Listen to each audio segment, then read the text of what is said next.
المتقين والصلاة والسلام على رسوله الكريم وعلى آله وصحابه وأهل بيته وأزواجه وذرياته أجمعين. قال الله تعالى في كلامه المجيد والفرقان الحميد: أعوذ بالله من الشيطان الرجيم. بسم الله الرحمن الرحيم. الذي خلق الموت والحياة ليبلوكم أيكم أحسن عملا. إن الله وملائكته يصلون على النبي يا أيها الذين آمنوا صلوا عليه وسلموا سيدنا محمد وآله وأصحابه وسلم. মুআজ্জাজ ইমাম সাহেব জনাব মাওলানা মাহমুদুল্লাহ, যিনি দীর্ঘদিন থেকে আমার পরিচিত সম্পর্কিত আমার বন্ধু, উপস্থিত ইব্রাহিম খাঁ জামে মসজিদের কমিটির সদস্যবৃন্দ, সম্মানিত মুসল্লিয়ানে কেরাম, হযরত উলামায়ে কেরাম, অত্র এলাকার সর্বস্তরের জনতা, আসসালামু আলাইকুম ওয়া রাহমাতুল্লাহি ওয়া বারাকাতুহু। আল্লাহ সুবহানাহু ওয়া তাআলার শুকরিয়া আদায় করছি, যিনি আমাকে আপনাদের সামনে মিলিত হওয়ার তৌফিক দান করেছেন। আলহামদুলিল্লাহ। ইমাম সাহেব আমার পরিচয় সম্পর্কে বলেছেন। আমার বাড়ি হলো 10 নং মিঠাল্লা ইউনিয়ন। আমি দীর্ঘদিন থেকে সুপ্রিম কোর্টে ওকালতি করি। সুপ্রিম কোর্ট বারের অ্যাসিস্ট্যান্ট সেক্রেটারি ছিলাম 2013-14 সালে, আর এখন বর্তমান সরকারের ডেপুটি অ্যাটর্নি জেনারেল। মসজিদের জুমার নামাজে খুতবার আগে সাধারণত যে আলোচনাগুলি ইমাম সাহেব করে থাকেন, আমিও সে আলোচনাগুলি করব। এখানে অন্য কোনো রাজনৈতিক বিষয়ে আমি কথা বলতে আসি না।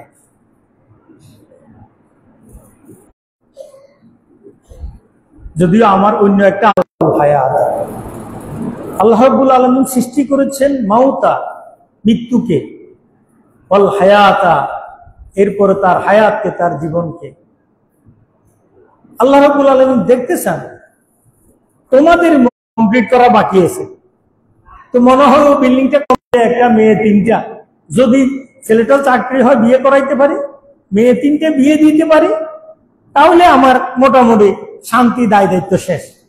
আসলে কি লোকটার অতটুকু দায় দায়িত্ব না, আমলের ভিতরে কে শ্রেষ্ঠ। তাহলে বোঝা গেল কি আমাদের এই হায়াত, এই জীবন, এইটা শুধুমাত্র আমাদের আমলের একটা হিসাব নিকাশের সময়। যদি আমল ঠিক না হয়, তাহলে এখন দেখুন আস্তে আস্তে আপনার গতকালকে 3 জন একসাথে রেল লাইনে মারা যাওয়ার খবর শুনছেন না? এরপরে দেখবেন যে আরেকজনের খবর কালকে সকালে বলবে, আরেকজনে বলবে ওমর এলাকার অমুক মারা গেছে। এই খবর তো আমরা সব শুনিয়ে আসতেছি। আরেকটু চিন্তা করলে দেখেন, আপনাকে যদি জিজ্ঞাসা করি যে, বা আমাকে যদি জিজ্ঞাসা করেন তোমার দাদার নাম কি, আমরা পারবো। দাদার বাপের নাম কি, সর্বোচ্চ এতটুকু পারবো। কিন্তু ওই দাদার বাপ কে ছিল, ওই দাদার দাদা কে ছিল, এই কথা জিজ্ঞাসা করলে কি আমরা বলতে পারবো? পারবো না। কারণ হলো মানুষ এইভাবেই কিন্তু আসতেছে এবং চলে যাচ্ছে, প্রত্যেকে অতীত হয়ে যাচ্ছে। তাহলে আমরা যারা আপনারা এখন আসছি, আগামী 10 বছর পরে আসলে দেখবে যে এখানে নতুন আরেক জেনারেশন এবং ওরা নাই। এই যে চিন্তা, এই যে পার্থক্য, এটা কি জন্য একটু চিন্তা করতে হবে। আপনি টাকায় দেখেন কি সুন্দর গাছগাছালি, কি আলো বাতাস, আবার এসি রুমে ঢুকলি কি আরাম এসি, যখন খাওয়া দাওয়ার টেবিলে আসে কি ফলাও কোরমা, কত মজার না। এই জিনিস সারি কে যাইতে চায়? কেউ যাইতে চাইবে না।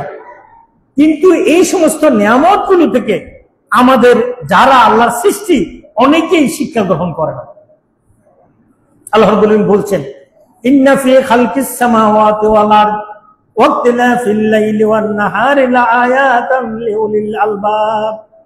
নিশ্চয়ই এই যে আকাশ সৃষ্টি, এই যে ব্যাপক সৃষ্টি রহস্য, এগুলোর ভিতরে যারা জ্ঞানী তাদের জন্য শিক্ষা গ্রহণ রয়েছে। আপনি কি চিন্তা করছেন এতগুলো সৃষ্টি জীব আছে, দেখবেন একজনে এক ধরনের আওয়াজ দেয়, এক ধরনের শব্দ করে, আবার কারো চোখ আছে কারো চোখ নাই, কারো মুখ আছে কার কথা বলতে পারে না। কত পার্থক্য না? এই কত যদি চিন্তা করা হয়, তাহলে এই সৃষ্টির রহস্যের উপরে যদি চিন্তা করে, তাহলে সাথে সাথে একজন ব্যক্তি এই কথা বলবে এই আয়াতের শেষের দিকে, রব্বানা মা খালাকতা হাযা বাতিলা সুবহানাকা ফাকিনা আযাবান নার। রব্বুল আলামিন, তুমি এগুলো এমনি সৃষ্টি করো নাই, আল্লাহ তুমি আমাদেরকে দোজখের আগুন থেকে বাঁচাও।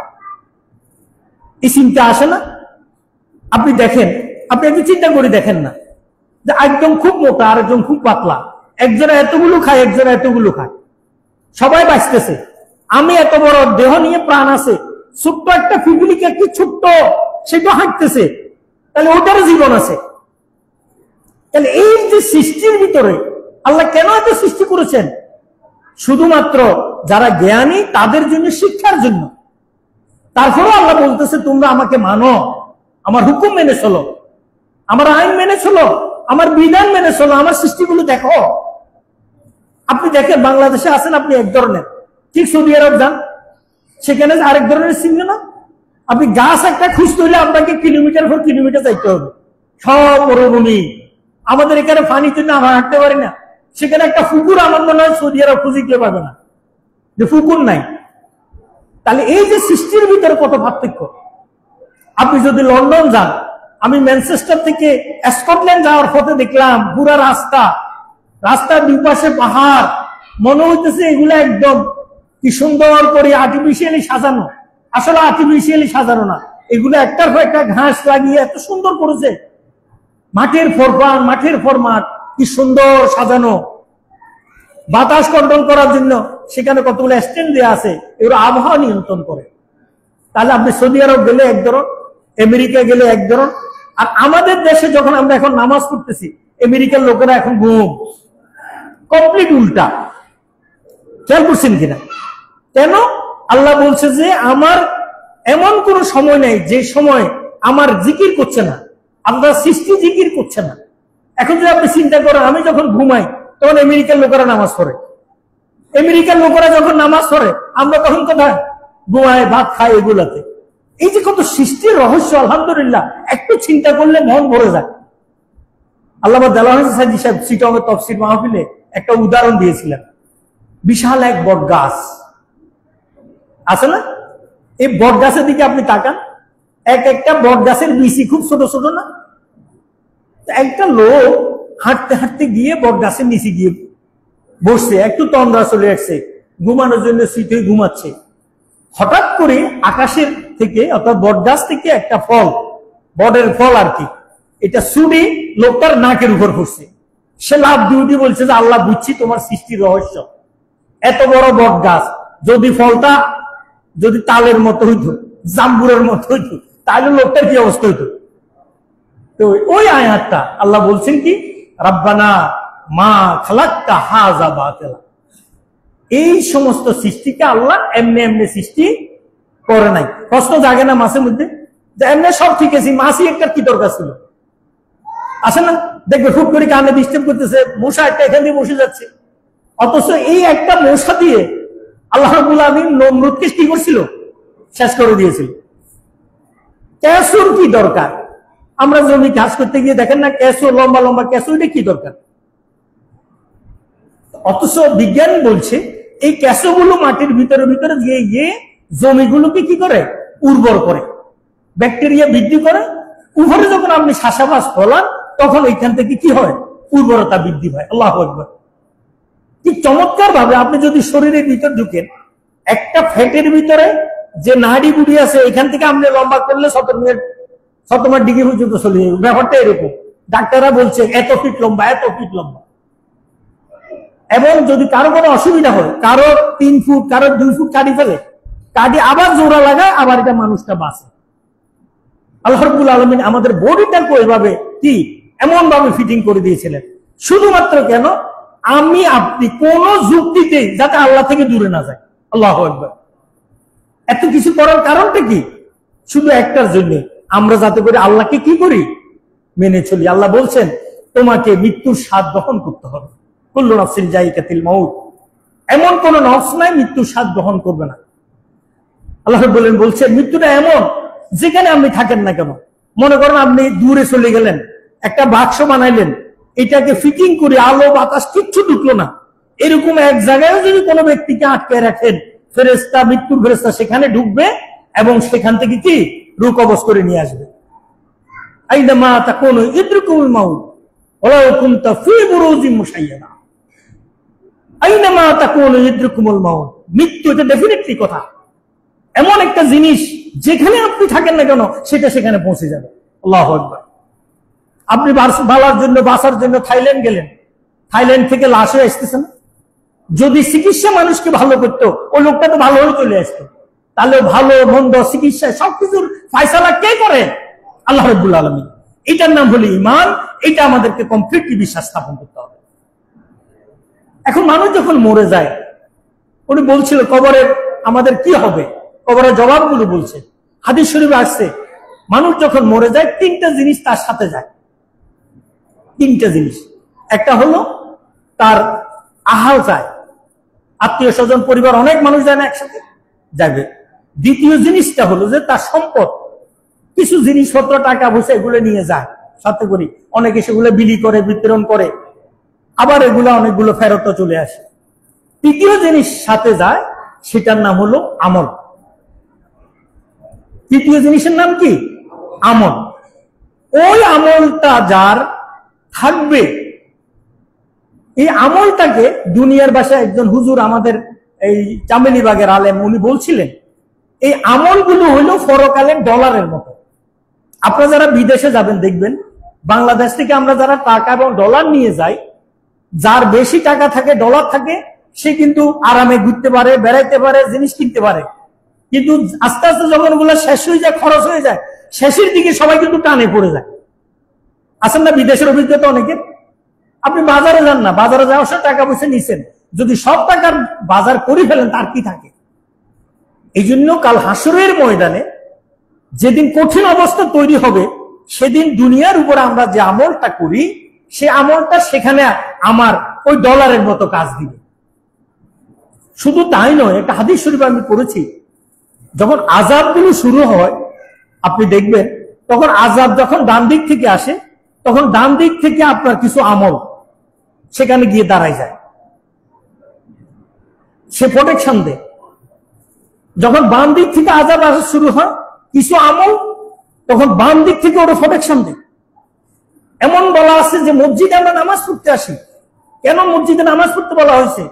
কোন এইরকম যদি কোনো একজন নামাজি কি আযাবের জন্য আসে, তখন তার মসজিদে তার জন্য প্রোটেকশন হয়ে দাঁড়ায়। তাহলে কাল হাসরের ময়দানে কঠিন এক অবস্থার সময় যদি আমরা আমাদেরকে বাঁচতে চাই, দুনিয়ার উপরে আমাদের আমলকে বাড়াইতে হবে। এখন প্রশ্ন হলো আমলটা কি? আমলটা হলো, আমরা একজন মানুষ একদম সাধারণ একটা কাজ থেকে, অর্থাৎ রাস্তার উপরে একটা কাটা পড়ে আছে, এইটা সরাই দেওয়া থেকে শুরু করে আল্লাহর পথে জীবন দিয়ে দেওয়া, শাহাদাত বরণ করা পর্যন্ত যত কাজগুলো আছে ভালো কাজ, এই সবগুলো আমলের অন্তর্ভুক্ত। এটাকে বলা হচ্ছে সদকায়ে জারিয়া। যে কাজটা দাওয়াতের কাজ, যে কাজটা কল্যাণকর কাজ, যে কাজটা করে দেওয়ার পরে মানুষ মরে যাওয়ার পরেও তার আমল আসবে, ওইটাকে বলা হচ্ছে যে সদকায়ে জারিয়া। আর বাকি সমস্ত ইবাদত বন্দেগী গুলো থেকে যে কাজগুলো আসবে সেগুলো আমল। এই আমলগুলো তার জন্য ওখানে কাল হাসরের ময়দানে তার প্রোটেকশন হিসেবে কাজ দেবে। আমলের ভিতরে 2 ধরনের আমল, একটা হলো ফরজিয়াত, ফরজ ওয়াজিব। ফরজ ওয়াজিব হলো আপনার নামাজ, রোজা, হজ, যাকাত, এগুলো হলো সিস্টেমেটিক আমল, এটা বাধ্যতামূলক, আমি আপনাকে করতে হবে। কোন ব্যক্তি শুধু এই আমলগুলো দিয়ে জান্নাতে যেতে পারবে না, আটকে যাবে। আমরা আলোচনায় দেখলাম যে একজন বললো যে আমি নামাজে আলহামদুলিল্লাহ নামাজি, উনি জান্নাতে যাবে। তো আরেকজনে জিজ্ঞাসা করলো উনার জীবনে নামাজ কাজা আছে কিনা, তো বললো যে হ্যাঁ থাকতে পারে। বলছে উনি নিজেদের ঠিক টাইমে নামাজ পড়ে কিনা, এখানে তো একটু সন্দেহ আছে। উনি কি সব নামাজ জামাতে পড়তে পারে কিনা, এটা তো অসুবিধা আছে। তাহলে এই জামাতের হিসাব করলে এখানেও কিন্তু আমরা আটকে যাবো। এরপরে বলছে লোকটা খুব জাকাত দেয়। একজনে বললো যে তাহলে তোর সমস্ত টাকার কি হিসাব করে সিস্টেম মোতাবেক সকল জাকাত আদায় করতে পারে, যে এখানে কনফিউশন আছে। তাহলে জাকাতের হিসাব ধরলেও আমরা আটকে যাব। এভাবে নামাজ, রোজা, হজ, জাকাত এই ইবাদতগুলোর হিসাব যদি আল্লাহ রাব্বুল আলামিন ধরে, আমাদের কোনো বাঁচার উপায় নেই। এগুলো থেকে বাঁচতে হওয়ার জন্য যদি প্রোটেকশন আমল দরকার হয়, সে আমলগুলো হলো অন্য আমলগুলো, যেগুলো হলো ফি সাবিলিল্লাহর আমল, সদকায়ে জারিয়ার আমল, মানুষের কল্যাণের কাজ করার আমল, মানুষের খেদমত করার আমল, দাওয়াতের আমল, হকের আমল, হক কাজের আদেশ দেওয়ার আমল, অসৎ কাজ থেকে বিরত রাখার আমল, এবং আল্লাহর দ্বীনের পথে জিহাদ ফি সাবিলিল্লাহর আমল। দেখেন নামাজ, রোজা, হজ, যাকাতের বাইরে কত আমল রয়ে গেছে। আমাদের সমাজ ব্যবস্থা কিছু লোক শুধু ওই ইবাদতগুলোর ভিতর নিজেকে সীমাবদ্ধ রাখতে চায়, অথচ আল্লাহ রাব্বুল আলামিন বলেছেন আকিমুস সালাত, নামাজ কায়েম করো। আর আল্লাহ রাব্বুল একই আল্লাহ রাব্বুল আলামিন বলেছেন তোমাদের উপরে জিহাদ ফরজ করা হয়েছে, কুতিবা আলাইকুমুল কিতাব, তোমাদের উপরে যুদ্ধ ফরজ করা হয়েছে। যখন দ্বীনের ব্যাপারে যুদ্ধের প্রয়োজন হয়, লড়াইয়ের প্রয়োজন হয়, ওই নামাজি ব্যক্তিকে নামাজ থেকে বের হয়ে, রোজাদার ব্যক্তিকে রোজা ভেঙে হলেও কাফেরের বিরুদ্ধে জিহাদ ফি সাবিলিল্লাহ শামিল হয়ে যেতে হবে। তাহলে ইসলামী আন্দোলনের সাথে সংশ্লিষ্ট এই সকল কার্যক্রম কিন্তু জিহাদ ফি সাবিলিল্লাহর অন্তর্ভুক্ত এবং আমলের অন্তর্ভুক্ত। সেই জন্য কবরে যদি আমরা আযাব থেকে বাঁচতে চাই, আমি আপনাদেরকে আহ্বান জানাতে চাই, শুধুমাত্র সাধারণ আমলগুলো দিয়ে, অর্থাৎ নামাজ, রোজা, হজ, যাকাত দিয়ে আমরা বাঁচতে পারবো না। আল্লাহ রাসূল প্রতিদিন মা আয়েশা রাদিয়াল্লাহু তাআলা হাদিস বয়ান করেছেন, তিনি আসর নামাজ পড়ে যখন বাসার দিকে বের হতেন, তখন উনি জোরে জোরে দোয়া করতেন, আল্লাহুম্মা হাসিবনি হিসাবা ইয়াসিরা, আল্লাহুম্মা হাসিবনি হিসাবা ইয়াসিরা। মা আয়েশা জিজ্ঞাসা করলো, ইয়া রাসূলুল্লাহ, হাসিবনি হিসাবা ইয়াসিরাটা কি? হাসিবনি তো হিসাবা বুঝি, ইয়াসিরাটা কি? আল্লাহ তুমি আমাদের জন্য হিসাবটাকে সহজ করে দাও, আসান করে দাও। তখন আল্লাহ রাসূল বলছে, হে আয়েশা, মনে রাখবে কাল হাসরের ময়দানে যদি আল্লাহ হিসাব শুরু করে, তাহলে আমাদের কেউ হিসাব দিয়ে বাঁচার কোনো উপায় নাই। আমাদেরকে বেহিসাবে যাতে করে আল্লাহ জান্নাতে দেয়, সেজন্য আমাদেরকে বেশি বেশি কি করতে হবে? এই দোয়াটা করতে হবে, আল্লাহুম্মা হাসিবনি হিসাবা ইয়াসিরা। আর এই জন্য আমাদের জীবনের প্রত্যেকটা কাজ, প্রত্যেকটা আমল, প্রত্যেকটা তৎপরতা আল্লাহর ওয়াস্তে করতে হবে, আল্লাহর জন্য করতে হবে।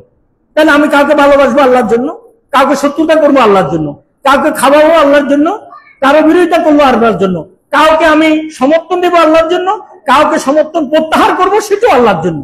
আল্লাহ রিলেটেড না থাকলে কোনো কার্যক্রম আমরা থাকবো না। এটা হলো আমাদের মূল কথা, এটা হলো ইসলামী কথা, এটা হলো দ্বীনের মূল স্পিরিট। আল্লাহ যেখানে নাই, আল্লাহ রসুল যেখানে নাই, দ্বীন যেখানে নাই, শরীয়ত যেখানে নাই, আমরা সেখানে থাকবো না। এই কথা যদি আমরা মানি চলতে পারি, দুনিয়াও শান্তি হবে, আখিরাতে শান্তি হবে। এই জন্য আমরা আজকে রাষ্ট্রীয় ব্যবস্থাপনায় as a deputy attorney general হিসেবে আমি আপনাদেরকে আহ্বান জানাতে চাই, আমাদের সমাজ ব্যবস্থায়, বিচার ব্যবস্থায় অন্যায় অত্যাচার যেখানে আজকে চলছে, এই অবস্থায় যদি আমরা মানুষকে বাঁচাতে পারি, তাহলে কি করতে হবে? আমাদের হিসাব নিকাশ, আমাদের আমল আখলাক, আমাদের জবাবদিহিতা, এই সব কিছু কিন্তু সুন্দর করতে হবে। যদি আমাদের রাষ্ট্র ব্যবস্থাপনা যদি সুন্দর হয়, আমাদের ইউনিয়ন চেয়ারম্যান গুলো সুন্দর হয়, আমাদের শিক্ষক মাদ্রাসা যদি সুন্দর হয়, আমাদের ইমাম সাহেবটা যদি হক হালালি হয়ে যায়, তাহলে আমাদের সমাজ ব্যবস্থায় অটোমেটিকলি একটা শান্তি চলে আসবে না? কোন এলাকায় যদি এরকম আইনের প্রবর্তক হয়, কোন এলাকায় যদি হকের হালালি শাসক হয়, সে এলাকার অধিকাংশ মানুষ যদি ইসলাম মেনে চলে, আল্লাহ বলছে লাকাত ফাতানা আলাইহিম বারাকাতিন মিনাস সামাই ওয়াল আরদ, আল্লাহ ওই এলাকার জন্য আল্লাহ আকাশ থেকে রহমত দেয় এবং জমি থেকে রহমতের দরজা খুলে দেয়। আমরা যদি আকাশ থেকে রহমত চাই, জমি থেকে যদি রহমত প্রত্যাশা করি, তাহলে আমাদেরকে কি করতে হবে?